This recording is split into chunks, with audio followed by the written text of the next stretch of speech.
Hello friends, मैं सोनाली स्वागत करती हूँ आपका आपके अपने चैनल पर।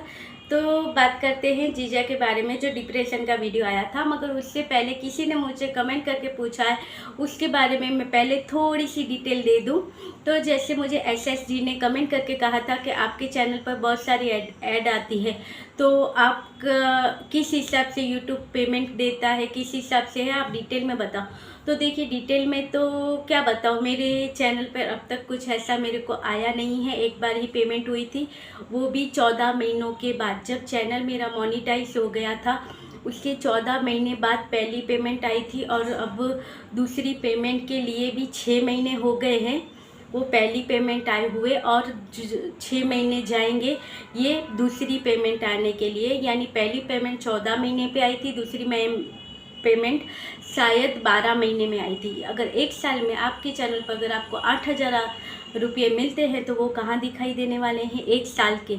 एक साल में अगर आप 8,000 कमाते हो, कहाँ दिखाई देंगे। मगर मैं खुश हूँ, क्योंकि जो मुझे कहते थे मेरे इसमें, कि जो मुझे कहते थे कि पूरा दिन मोबाइल लेके बैठी रहती है, करती क्या है मोबाइल में पूरा दिन, ऐसे ही मोबाइल लेके टाइम पास करती है, उन लोगों को कम से कम मैं कह तो सकूं कि कुछ नहीं, मैंने एक ऑडियंस कमाई है अपने यूट्यूब फैमिली पे, अपने दोस्त कमाए हैं, अपनी बहनें कमाई है, और उसके अलावा मैंने अपनी लाइफ में एक बार यूट्यूब से डॉलर कमाए हैं। एक बार सही, एक बार ही कमाए तो एक बार ही सही, मगर मेरे लिए वो कमाई बहुत ही कीमती थी। और दूसरी कमाई मेरी आएगी और एक साल बाद, मगर मैं खुश हूँ, क्योंकि वो कमाई मैंने यहाँ से कमाई है। तो चलिए अब आगे की बात करें। अब पूछा है कि कैसे कमाई है, तो देखिए, मुझे पता है आप रिएक्शन सुनने आए हो या फिर वो बातें सुनने आए हो, मगर उन्होंने पूछा है तो मैं पहले वो बता दूं कि देखिए, जैसे इन्होंने कहा है आपके चैनल पे बहुत सारी ऐड आती है, मगर देखिए वीडियो पूरा कोई नहीं देखता है, बीच में ही छोड़ के, जैसे कोई 6 मिनट पे हट गया, कोई 8 मिनट पे हट गया, कोई 4 मिनट पे हट गया। अगर मेरी बातें अच्छी नहीं लगती है तो 3 मिनट पे हट जाएगा, 4 मिनट पे हट जाएगा, या फिर देख रहा है मगर ऐड आएगी तो तुरंत हट जाएगा। और जो ऐड आती है वो स्किप वाली भी आती है, वो स्किप कर देते हैं, तो उसके ऊपर इतने नहीं मिलते हैं। अब जो इसके 1000 के ऊपर जो आते हैं उन्हें डॉलर के हिसाब से मिलते हैं, मगर जिनके 1000 से नीचे व्यू है, जैसे कि मेरे 200 है, 150 है, 250 है, उस तरह से व्यू है, तो मुझे पैसे के हिसाब से होते हैं। जब ये पैसे इकट्ठा हो जाए उसके बाद $1 बनता है।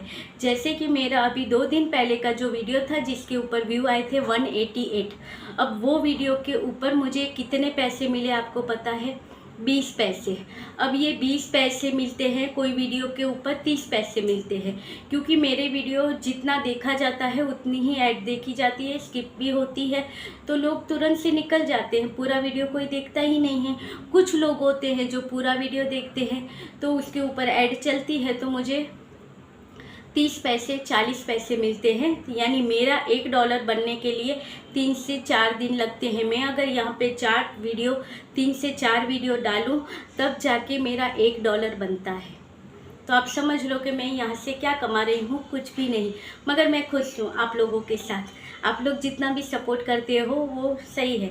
लोग, और एक तरीका है कि लोग अपने रिश्तेदार होते हैं, अपने फ्रेंड्स होते हैं, उन सबको कहते हैं कि मेरे चैनल पे पूरा वीडियो देखो, और जो ऐड आती है उसे स्किप मत करो, पूरी ऐड देखो, तो उसके ऊपर आपके पैसे बनते हैं। अब मेरे तो यहाँ पे मैंने किसी को बोला ही नहीं है कि मेरा चैनल है, किसी को भी नहीं, रिश्तेदार में किसी को नहीं पता है। इवन घर में भी कहो तो मेरे हस्बैंड को ही सिर्फ पता है, मगर किसी, उनको वो सपोर्ट कर रहे हैं। सपोर्ट क्या कर रहे हैं कि वो मुझे बनाने दे रहे हैं, उसके अलावा उनको इस चीज़ में कोई इंटरेस्ट नहीं है। तो वो कहते हैं कि हाँ, तुम्हारी लाइफ है, तुम्हें इच्छा है, तुम करना चाहती हो, तुम करो, मैं कुछ नहीं कहूँगा।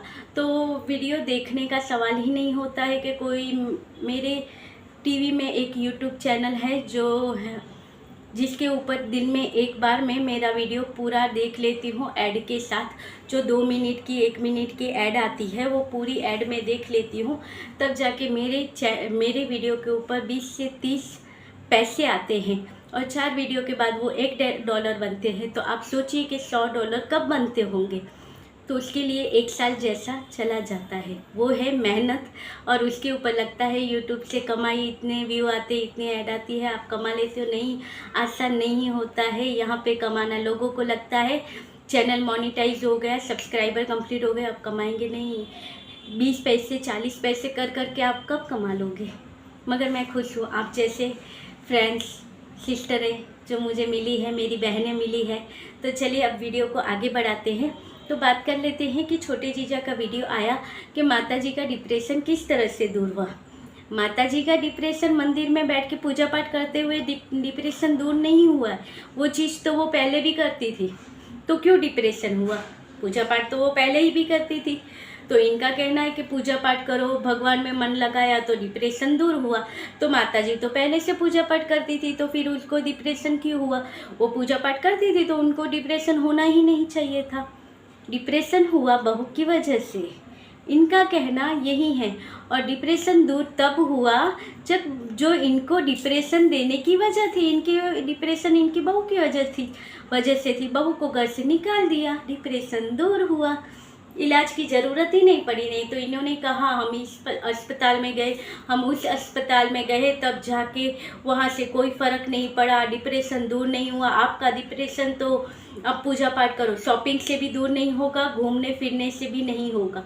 ये सारी चीज़ें करने के लिए मंदिर में बैठो। आपकी माता जी पहले से मंदिर में बैठती थी, फिर डिप्रेशन कैसे हुआ। और दूर होने की वजह बताते हो, मंदिर में पूजा पाठ करती थी। पूजा पाठ तो वो पहले भी करती थी। जो चाहिए था ना लाइफ में वो कर दिया। उसके बाद ये डिप्रेशन एक बहाना था पति पत्नी के बीच में रोला डालने के लिए, या कहो तो झगड़ा लगाने के लिए। क्यों माता जी को तभी रोना आता है जब बहू सोया चाप खाती है। अगर बहू सोया चाप खा रही है, माता जी रो रहे, बेटा तभी क्यों मम्मी को पूछता है। पूरे दिन में बेटे को कोई टाइम नहीं मिलता है मम्मी को पूछने के लिए कि मम्मी आप ठीक हो, क्या हुआ आपको। और मम्मी सडनली रोने लग जाती है, कुछ नहीं बोलती है। और वो कैमरा अच्छे से इस एंगल से पकड़ा हुआ है जहाँ पे मम्मी रो रही है, यहीं पे पलंग पे पीछे बहू बैठी है, सोया चाप खा रही है। अगर माँ की तबीयत खराब होती तो बेटा सोया चाप लाता ही नहीं, मगर नहीं, हमें वो दिखाना था, क्योंकि इसे बुरी बनाना था। क्योंकि लोगों को, प्रीतों को लोग ज़्यादा पसंद करते थे, और प्रीतों की वजह से ही इसके चैनल पे लोग गए थे। जैसे कि आप में से भी कमेंट किया है कि हमने प्रीतों की वजह से ही इसका चैनल देखा है, तो मैंने भी प्रीतों की वजह से ही इसका चैनल देखा था। जब मुझे पता चला था कि प्रीतों ने एक वीडियो में कहा था, एक गुड न्यूज़ है, मेरी शादी होने वाली है, ऐसा इसने कहा था। और उसके बाद जो शादी का टाइम नज़दीक आ रहा था, वो आ रहा था, तो थोड़ा सर्च कर रहे थे सब लोग। तब सर्च करते करते वहाँ पे गए थे। तब जब मैं गई थी तब कुछ 6000 थे कि दीपू के इंस्टाग्राम के ऊपर से देखा कि कौन है वो लड़का, कौन है लड़का। वो करते करते पता चला कि ये है। तब मैंने कुछ 6-7 हज़ार सब्सक्राइबर देखे थे, और उसके बाद आज ये 92 पर है। तो वो है किसकी वजह से, तो जिसकी वजह से है उसे गलत बनाना है, क्योंकि लोगों ने तो उसकी वजह से इसे पसंद किया। अब उसे हेट करे और मुझे पसंद करे, उसके लिए इसे इस तरह से पूरा ये प्लान रचा गया था भाई बहनों ने कि भाई अपना काम निकालो, फिर इसे घर से निकालो। पहले बुरा बनाओ फिर घर से निकालो। तो कितनी ऐसी चीज़ें बीच में ला रही थी। प्रीतो बोल तक नहीं सकती थी कि मेरे साथ क्या हो रहा है। वहाँ से उसको भी जब बुरा लगा, उसने कहा कि भाई यहाँ पे जो ये वीडियो की बात हो रही है कि लोगों ने प्रीतो को फिर बहुत चिल्लाया कि ये क्या है, तुम्हारी सास रो रही है और तुम सोया चाप खा रही हो। प्रीतो ने कहा अपने वीडियो में कि जीजा को अगर ऐसा था तो बंकू को वो वीडियो तब डालना ही नहीं था, वो क्लिप डालना नहीं था, और डाला तो फिर इन्हें बता देना चाहिए था। फिर प्रीतो ने अपने वीडियो में वो सारी बातें क्लियर की, मगर तब तक बहुत देर हो चुकी थी। इसके ऊपर तो प्रीतो तब डिप्रेशन में थी। प्रीतो आप खुद वो वीडियो देखोगे आपको पता चलेगा कि डिप्रेशन में तो प्रीतो थी, जिसके ऊपर दबाव बन रहा था कि तुम अपना चैनल कुछ टाइम के लिए बंद कर दो। प्रीतो ने कहा भी था कि मैं कुछ टाइम के लिए सोच रही हूँ कि मैं अपने यूट्यूब से ब्रेक ले लूँ। कितना टाइम ब्रेक ले रही हूँ ये नहीं पता है, मगर सोच रही हूँ। दबाव बन रहा था, क्योंकि अगर वो अपने चैनल पे ब्रेक लेगी और बंद करेगी कुछ टाइम के लिए, तब जाके इनके चैनल पर 1 लाख सब्सक्राइबर कंप्लीट हो जाएंगे, जो इनका सपना था या है, और इनके चैनल के डॉलर बढ़ जाएंगे। ये इनको चाहिए था। अब वहाँ पे प्रीतो नहीं आ रही है तो लोग उसे देखने के लिए यहाँ पे आएंगे। अब यहाँ पे वैसे तो 2 चैनल पर 2 चीज़ें दिखाई जाती है, तो इनके यहाँ पे लोग कम आ रहे थे और प्रीतो के यहाँ पे लोग ज़्यादा आ रहे थे। तो इन्होंने सोचा अगर उसका वीडियो स्टॉप करवा दे तो लोग सारे यहाँ पे आएंगे, तो यहाँ पे डॉलर भी बढ़ जाएंगे और वीडियो की रीच भी बढ़ जाएगी और लोगों को मेरे चैनल ही देखना पड़ेगा प्रीतो को देखने के लिए या प्रीतो की लाइफ देखने के लिए। हम कहाँ कब क्यों गए थे उस चैनल पे? यही ना कि शादी के बाद एक लड़की की किस तरह से लाइफ चलती है। जैसे कि पहली प्रीतो हमने देखी थी कि अपने आप में घर में रहती थी, अपनी माँ की इतनी हेल्प करती थी, अच्छे से घर सजाती थी, अपने से खुद को सजाती थी, अच्छे से पढ़ाई करती थी, ये करती थी, अच्छे से चुलबुली सी प्रीति हमें नज़र आ रही थी और पूरे घर का काम करती हुई प्रीतो नज़र आ रही थी। और यहाँ पे अब यही प्रीतो को इन्हें यहाँ पे गलत बताना था, तो हम लोग गए थे ये देखने के लिए कि ये चुलबुली प्रीति अपनी लाइफ में शादी के बाद कैसे रहती है, इसकी मैरिड लाइफ कैसी है, वो देखने के लिए गए थे। मगर उससे क्या पता था कि इसने जो अपनी लाइफ में जिसे चूज़ किया है वो तो खुद इसे यूज़ करने के लिए अपनी लाइफ में लाया है। इसका जो मेंटल लेवल था तब, क्योंकि रिश्ता टूटा हुआ था, उसका उसने फ़ायदा उठाया पूरी तरह से और शिकंजा कस के इसने पटा लिया, मीठी मीठी बातें कर, जैसे आज अपने ट्रू वालों को इन्होंने फंसा के रखा है। उसी तरह एक बार प्रीतो के दिमाग के साथ खेल के उसे अपनी तरफ कर लिया था।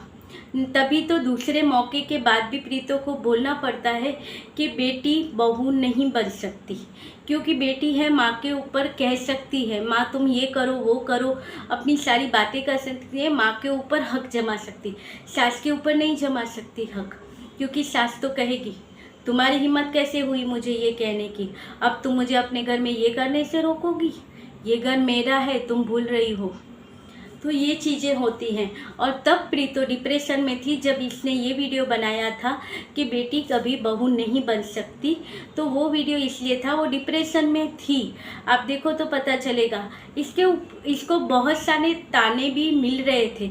एक कटोरी के ऊपर से भी ताना मिला था कि इसने वो कटोरी मॉल में गए थे वहाँ पे भूल गई थी, इसलिए इसने अपने बच्चे के लिए वो प्लास्टिक का पूरा वो आता है वो लिया और उसके अंदर दूध भर के वो यहाँ पे लेके आई थी, क्योंकि वहाँ से इसे एक डब्बा तक लेके आने की इजाज़त नहीं थी, क्योंकि कहेंगे कि तुम जहाँ जाती हो चीज़ें भूल के आती हो। क्योंकि जो कटोरी और चम्मच प्रीतो भूल के आई थी मॉल में, वो कटोरी और चम्मच इसके सास का था। अब आप सोचो, एक ही घर में रहते हो तो क्या तेरा और क्या मेरा। अब ये बर्तन है तो ये थोड़ी होंगे कि ये बर्तन मेरी सास के हैं। अब तो मैं भी इस घर की बहू हूँ तो ये सारी चीज़ें हमारी हुई ना। जैसे ससुराल की सारी रीति रिवाज सारी चीज़ें आपकी हैं, तो क्या उस घर की वो सारी चीज़ें आपको करनी है, सेवा आपको करनी है, घर की सारी जिम्मेदारी आपको निभानी है, और फिर वो चीज़ें होती हैं वो उसकी है। ये सारी चीज़ें होती थी। एक कटोरी के ऊपर उसे बहुत सारे ताने मिले थे और ये डिप्रेशन इसीलिए आया था ताकि प्रीतो को घर से निकाल सके, प्रीतो को लोगों की नज़र में गलत बता सके। जैसे कि प्रीतो कुछ काम नहीं करती थी, वो भी क्लियर हुआ है इसी वीडियो के अंदर कि मैं सारा काम करती हूँ, काम बाकी का हम लोग मिलजुल के करते हैं, ब्रेकफास्ट और सारी चीज़ें मैं करती हूँ, मगर मेरी सासू माँ को मेरे हाथ का बनी हुई सब्ज़ी पसंद नहीं है, उन्हें खुद के हाथ की सब्ज़ी पसंद है, इसलिए सब्ज़ी वो बनाते हैं। और जब वो बीमार थे तब भी ये डिप्रेशन में थे, तब प्रीतो सेवा करती थी। ज़बरदस्ती उसे घर से निकाला गया कि तुम जाओगी तो मम्मी की तबीयत थोड़ी ठीक होगी, इसलिए तुम जाओ। उस वीडियो में क्लियरली बताया गया है, आप चाहो तो वो वीडियो वॉच कर लीजिएगा कि बेटी कभी बहू नहीं बन सकती। 2 साल पहले का उसका वीडियो था, उसमें क्लियर किया है। मैंने पहले भी 2 बार देखा था, उसके बाद भी जब देखा था, जब दूसरा मौके की और सारी बातें हुई थी तब भी मैंने वो वीडियो देखा था कि वो डिप्रेशन में थी पूरी, क्योंकि उसे जीजा छोड़ के गया था बाहर से कि भाई मम्मी की तबीयत ठीक है तो तुम यहाँ रहो। अब अगर मम्मी जी की तबीयत ठीक है, यानी कि माता जी की तबीयत ठीक है, तो ये यहाँ पर रहेगी तो लोग बातें नहीं करेंगे कि देखो सास बीमार है फिर भी मायके में जाके बैठी है, इस बार तो सास की सेवा करनी चाहिए। मगर ये तो वहाँ पे अपने मायके जाके बैठ गई। यही इमेज इसकी बनाना चाहते थे और इसमें ये कामयाब भी हुए। और आज कह रहे हैं कि डिप्रेशन दूर करने के लिए पूजा पाठ करना चाहिए। तो पूजा पाठ करने वाले व्यक्ति को अगर डिप्रेशन हो तो कहते हैं शॉपिंग करने और घूमने से डिप्रेशन दूर नहीं होता है, आप भक्ति करो तो डिप्रेशन दूर होता है। मैं कहती हूँ भक्ति करोगे तो आपको डिप्रेशन होगा ही नहीं, क्योंकि कुछ टेंशन आती है, आप भगवान के सामने बैठ जाओ तो होगा ही नहीं डिप्रेशन। और माता जी को भी डिप्रेशन नहीं था, ये पूरी इनकी रची हुई साजिश थी।